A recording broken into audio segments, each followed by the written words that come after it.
वाल्मिक कराडला एसआयटीनं ताब्यात घेतलंय। बीड शहर पोलीस स्टेशन बाहेर मोठ्या प्रमाणावर पोलीस बंदोबस्त ठेवण्यात आलाय। वाल्मिक कराडची आता एसआयटी कडून चौकशी होते। एसआयटी बीड पोलीस स्टेशन मध्येच कराडची चौकशी करते। राज्य राखीव पोलीस दल, दंगल नियंत्रण पथक आणि विशेष पोलीस पथक या ठिकाणी तैनात करण्यात आलेत। खंडणी प्रकरणात सीआयडीची 14 दिवसांची कोठडी संपल्यानंतर कराड एसआयटीच्या ताब्यात आहे। त्याला 7 दिवसांची पोलीस कोठडी सुनावण्यात आली आहे। बीड पोलीस स्टेशन मध्येच त्याची चौकशी सुरू आहे।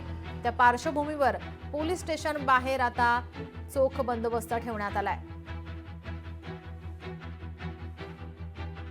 खंडणी प्रकरणात सीआयडीची 14 दिवसांची कोठडी संपल्यानंतर कराडला आता एसआयटीच्या ताब्यात आहे। त्याला आता 7 दिवसांची पोलीस कोठडी सुनावण्यात आली आहे। वाल्मिक कराडची आता एसआयटी कडून चौकशी सुरू आहे। आपले प्रतिनिधी विकास माने आपल्यासोबत फोन लाईन वरून जोडलेत। विकास, काय अधिकची माहिती?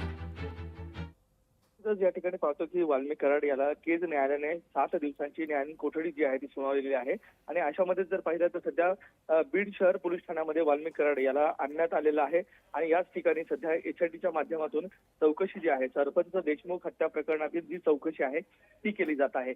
याच पार्श्वभूमीवर जर पाहिलं तर जी काही बीड शहर पोलीस ठाणे आहे, ज्या ठिकाणी सीआयडीचं देखील कार्यालय आहे आणि त्याबरोबरच एसआयटी देखील आता चौकशी करत आहे। या ठिकाणी पोलिसांचा बंदोबस्त जो आहे तो अतिरिक्त वाढवण्यात आलेला आहे, कारण की काल न्यायालयाच्या बाहेर जो काही गोंधळ झाला होता त्याच गोंधळाच्या पुनरावृत्ती होऊ नये त्यासाठी आता खबरदारी जी आहे ती प्रशासनाकडून घेतली जात आहे।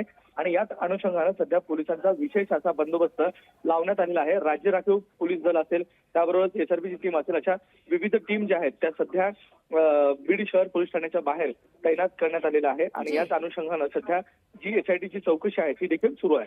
विकास, याचे अपडेट आम्ही तुमच्याकडून घेतच राहू। तुर्तास धन्यवाद आपण दिलेल्या माहितीसाठी। लोकशाही मराठी ऐका, पहा, जागरूक रहा।